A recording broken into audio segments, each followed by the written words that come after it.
বৃহস্পতিবার সন্ধ্যা থেকে শুক্রবার শুরু হয়ে যায়। শুক্রবার বা জুমার দিন, এই দিন সম্পর্কে কোরআন এবং হাদিস থেকে ঘেঁটে আমরা 14টা আমলের কথা একটা লম্বা বড় ভিডিওতে বলেছি। আজকে সেখান থেকে আমি সংক্ষেপ করে এই 14টার মধ্যে আবার অতি গুরুত্বপূর্ণ 5টা আমলের কথা বলবো ইনশাআল্লাহ। নাম্বার 1, সবচেয়ে বেশি যেটা করতে হবে পরিমাণে, জুমার দিন জুমার রাত, বৃহস্পতিবার সন্ধ্যা থেকে নিয়ে শুক্রবার সন্ধ্যার আগ পর্যন্ত পরিমাণে সবচাইতে বেশি করতে হবে যে আমলটা, সেটা হলো দুরূদ শরীফের আমল। নবী করিম সাল্লাল্লাহু আলাইহি ওয়াসাল্লাম বলেছেন, আকসিরু আলাইয়া মিনাস সালাতি মিন ইয়াউমিল জুমআতি ওয়া লাইলাতিল জুমআহ, তোমরা জুমার দিন এবং জুমার রাতে আমার প্রতি বেশি বেশি দুরূদ পাঠ করবে, দুরূদ প্রেরণ করবে।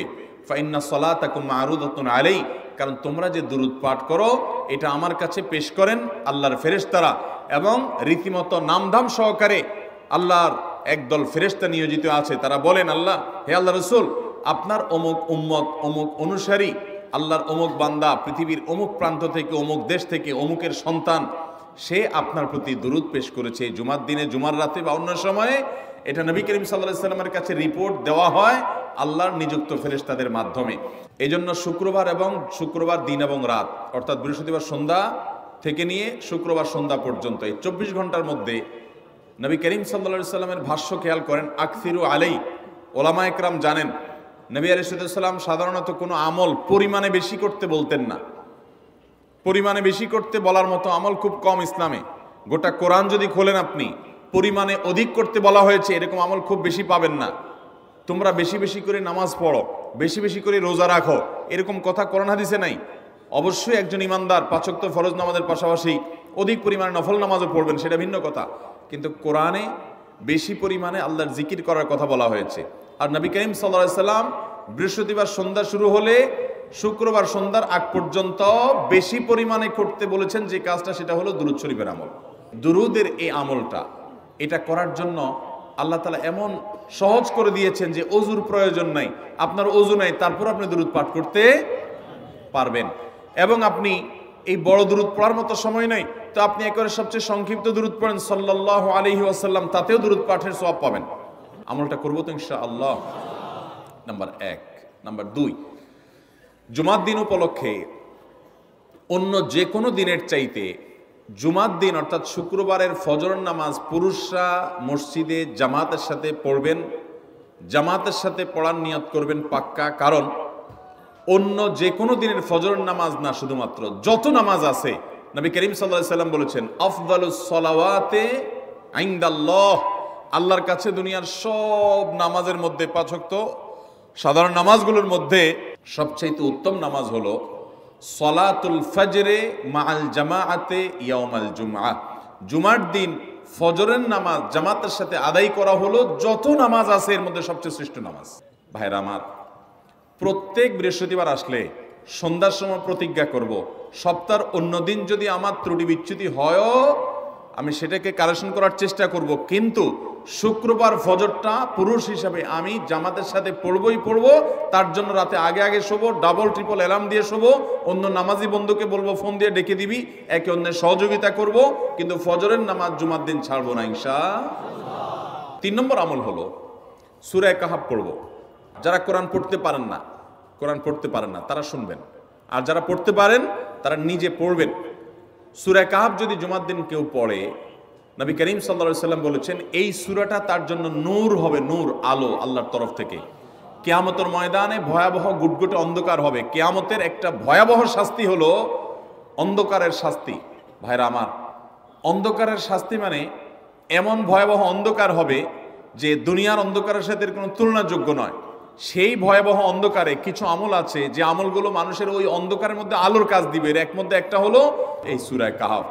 অন্য অনেক উলামা ইকরাম বলেছেন এর ব্যাখ্যা হলো সূরা কাহাফ যদি কেউ এক বৃহস্পতিবারে পড়ে, পরের বৃহস্পতিবার পর্যন্ত, এক শুক্রবারে যদি পড়ে, পরের শুক্রবার আগ পর্যন্ত পুরো সপ্তাহব্যাপী তার ভিতরে নূর, ঈমানের নূর, তাকওয়ার নূর, ইলমের নূর, আমলের নূর, ভালো মানুষ হওয়ার নূর তার ভিতরে আল্লাহ তাআলা সৃষ্টি করে দিবেন। তো নবী সাল্লাল্লাহু আলাইহি ওয়াসাল্লাম বলেছেন সূরা কাহাফের প্রথম 10 আয়াত যদি কেউ মুখস্থ করে, তো এই ব্যক্তিকে আল্লাহ রাব্বুল আলামিন এবং যদি তেলাওয়াত করে, এই ব্যক্তিকে আমলের মাধ্যমে দাজ্জালের ফিতনা থেকে আল্লাহ বাঁচিয়ে রাখবেন। অতএব জুমার দিন প্রত্যেক শুক্রবারে সূরা কাহাফ পড়ব তো ইনশাআল্লাহ। 4 নম্বর আমল হলো, দুনিয়াতে যত ফজিলতপূর্ণ আমল আছে এর মধ্যে সবচেয়ে বেশি ফজিলতপূর্ণ আমল এটা। খুব সহজ আমলটা, খুব সহজ। প্রত্যেক শুক্রবার আমরা এটা করতে পারি। জুমার দিন আগে ঘুম থেকে উঠে উত্তম রূপে গোসল করে মসজিদে আগে আগে গিয়ে পায়ে হেঁটে গিয়ে সামনে ইমাম সাহেবের কাছাকাছি গিয়ে বসা, অনর্থক কথা কাজ না করা, তেলাওয়াত জিকির আজকারে মশগুল থেকে নামাজটা পড়ে বের হয়ে আসা, এই কাজ। এই কয়েকটা কাজ যদি করে তাহলে কাজ কয়টা হলো? আগে আগে ঘুম থেকে উঠা, ওই যে ফজর নামাজ জামাতের সাথে পড়া ইত্যাদি, গোসল করা উত্তম রূপে, আর পায়ে হেঁটে মসজিদে যাওয়া, বাহনে না চড়া। 4 নম্বর হলো ইমামের কাছাকাছি গিয়ে বসা, কোনো অনর্থক কাজ না করা।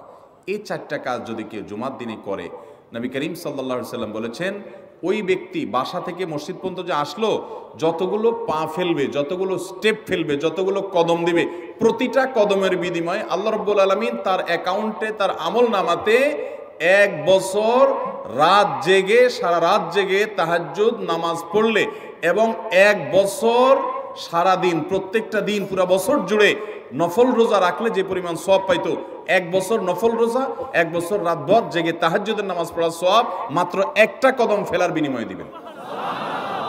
চেষ্টা করব না ইনশাআল্লাহ। 5 নম্বর এবং সর্বশেষ আমল হলো, জুমার দিনে একটা সময় আছে দোয়া কবুল হয়। দোয়া কবুলের যে সময়গুলো আছে এর ভিতরে অত্যন্ত ইম্পর্টেন্ট একটা সময় হলো জুমার দিন। শুক্রবারের একটা সময় সম্পর্কে নবী সাল্লাল্লাহু আলাইহি ওয়াসাল্লাম বলেছেন যে একটা সময় আছে শুক্রবারের, এই সময়ে বান্দা কোনো দোয়া করলে আল্লাহ তাআলা ফিরিয়ে দেন না, কবুল করেন। কিন্তু সময়টা যে ঠিক কখন, এটা হাদিসে নবী সাল্লাল্লাহু আলাইহি ওয়াসাল্লাম বলেন নাই, যাতে করে হয়তো আমরা সারা দিনেরই কম বেশি দোয়ার চেষ্টা করি। এই বিষয়ে মুহাদ্দিসগণ, হাদিস বিশ্লেষকগণ, পণ্ডিত ওলামায়ে কেরামগণ হাদিসের বিভিন্ন আকার ইঙ্গিতকে গবেষণা করে, অ্যানালাইসিস করে এক একজন এক এক সময়ের কথা বলেছেন। তবে বেশিরভাগ ইমাম, বেশিরভাগ পণ্ডিত ওলামায়ে কেরাম, বেশিরভাগ আপনার ইসলামিক স্কলারগণের বক্তব্য হলো যে এই সময়টা হলো জুমার দিনের শেষ প্রহর, আসরের পর থেকে নিয়ে সূর্য ওঠার আগ পর্যন্ত। এই সময়টা আমাদের আল্লাহর দিকে মনোনিবেশ করতে হবে দোয়ার জন্য বেশি বেশি। তাহলে শুক্রবারে 5 নম্বর আমল হলো বেশি বেশি কি করবো? ইনশাআল্লাহ দোয়া, বেশি বেশি দোয়া করবেন, উঠতে বসতে চলতে ফিরতে। বিশেষভাবে সূর্য ডুবার আগের যে সময়টা শুক্রবার, অর্থাৎ দিনের শেষ সময়টা, বিশেষভাবে আল্লাহ তাআলার কাছে দোয়া করব। ঠিক আছে তো ইনশাআল্লাহ? কয়টা আমল বললাম? আমল করব তো ইনশাআল্লাহ? মনে থাকবো তো ইনশাআল্লাহ? আমরা প্রয়োজনে বাসায় গিয়ে একটা কাগজে নোট করে ফেলবো, লিখে ফেলবো, লিখে এরপরে ওয়ালে টাঙ্গায় দিবেন বাসায় যে জুমার দিন এই 5 কাজ আমি ছাড়বো না। আপনি যদি মনেও না থাকে, আপনার যদি ভুলেও যান, আপনি এই কাগজ আপনাকে মনে করাবে ইনশাআল্লাহ। বাসায় ফ্যামিলির লোকদের সাথে শেয়ার করবেন। জুমার দিন হুজুর বলেছেন, আমি একটু আমার মন থেকে বলিনি, এগুলো সব কোরআন হাদিসের কথা বলেছি আপনাদেরকে। কোরআন হাদিসের আলোকে 5টা আমলের কথা বলেছেন। বিশেষভাবে জুমার দিন আমি 5টা আমল করবই করব। ভাইরা আমার, প্রত্যেক জুমার দিন যদি আপনি একটু ইমানের রিচার্জ করেন, ইনশাআল্লাহ সারা সপ্তাহ আপনার জন্য সেটা উপকারে আসবে। চেষ্টা করব তো ইনশাআল্লাহ? আল্লাহ তাআলা এই আমলগুলো আমাকে, আপনাকে, আমাদের সবাইকে করার তৌফিক দান করুন।